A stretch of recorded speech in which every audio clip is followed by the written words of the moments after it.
Tattoos have often been presented in popular media as either marks of the dangerous and deviant or trendy youth fads.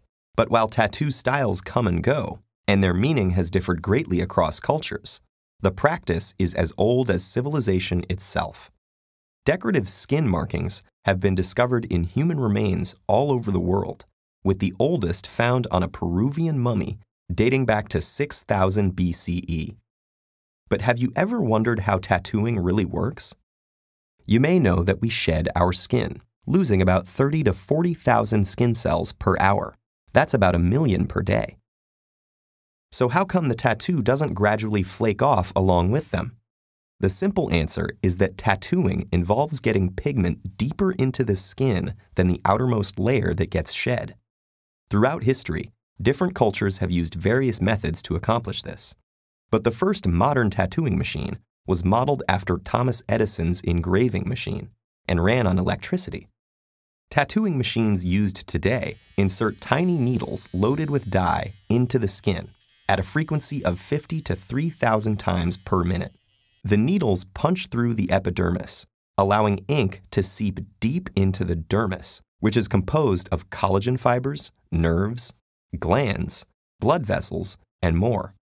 Every time a needle penetrates, it causes a wound that alerts the body to begin the inflammatory process, calling immune system cells to the wound site to begin repairing the skin. And it is this very process that makes tattoos permanent. First, specialized cells called macrophages eat the invading material in an attempt to clean up the inflammatory mess. As these cells travel through the lymphatic system, some of them are carried back with a belly full of dye into the lymph nodes, while others remain in the dermis. With no way to dispose of the pigment, the dyes inside them remain visible through the skin. Some of the ink particles are also suspended in the gel-like matrix of the dermis, while others are engulfed by dermal cells called fibroblasts. Initially, ink is deposited into the epidermis as well, but as the skin heals, the damaged epidermal cells are shed and replaced by new, dye-free cells, with the topmost layer peeling off like a healing sunburn. Blistering or crusting is not typically seen with professional tattoos, and complete epidermal regeneration requires 2 to 4 weeks, during which excess sun exposure and swimming should be avoided to prevent fading. Dermal cells, however, remain in place until they die. When they do, they are taken up, ink and all, by younger cells nearby, so the ink stays where it is. But with time, tattoos do fade naturally, as the body reacts to the alien pigment particles, slowly breaking them down to be carried off by the immune system's macrophages. Ultraviolet radiation can also contribute to this pigment breakdown, though it can be mitigated by the use of sunblock. But since the dermal cells are relatively stable, much of the ink will remain deep in the skin for a person's whole life. But if tattoos are embedded in your skin for life, is there any way to erase them? Technically, yes.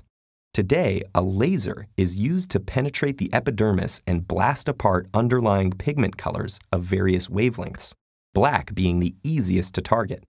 The laser beam breaks the ink globules into smaller particles that can then be cleared away by the macrophages. But some color inks are harder to remove than others, and there could be complications. For this reason, removing a tattoo is still more difficult than getting one, but not impossible. So a single tattoo may not truly last forever, but tattoos have been around longer than any existing culture, and their continuing popularity means that the art of tattooing is here to stay.